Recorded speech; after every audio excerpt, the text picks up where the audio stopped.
ჩემი კლიენტების 99% ვისაც მაგალითად ქმრის საყვარელმა ან ბოიფრენდის საყვარელმა ან ბოიფრენდს ყავს სხვა ადამიანები, რომელსაც უნდათ რომ თქვენი ბოიფრენდი ხელში ჩაიგდონ.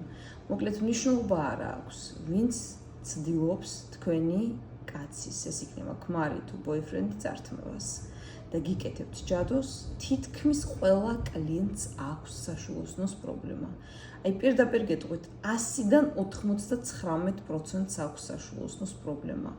კისტები, ხშირ შემთხვევაში უშვილობა, ოპერაციები, კისტები მკერდში, კისტები სხვადასხვა ადგილებში და ასე შემდეგ.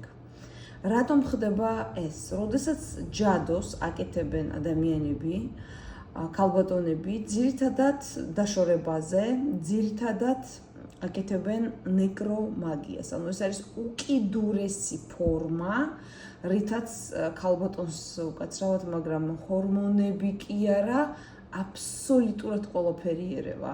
ბარაკა, ხასიათი, აპათიაში გადაზდის ყველაფერი, საკუთარი თავი აღარ მოსწონს, ნელ-ნელა ეწყება ჯანმრთელობის პრობლემები.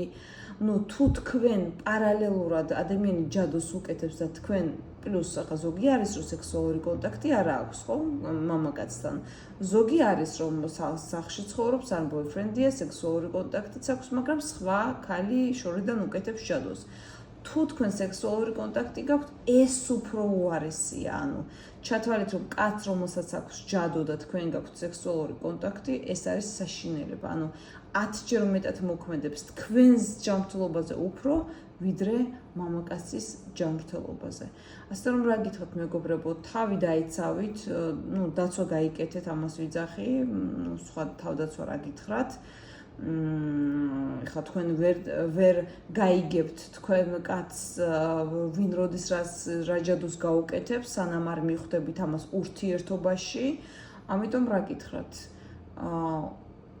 ერთადერთი შემთხვევა შეიძლება იყოს, რომ ყურადღება მიაქციოთ, როდესაც ხართ ჯანმრთელი და მოულოდნელად დიდი პრობლემები გემართებათ და ეს პრობლემები იწყება საშუალოსნოდან. ძირითადად ძალიან ცუდი შემთხვევებით სრულდება, მაგრამ რა გითხრათ, თავს გაუფრთხილდით.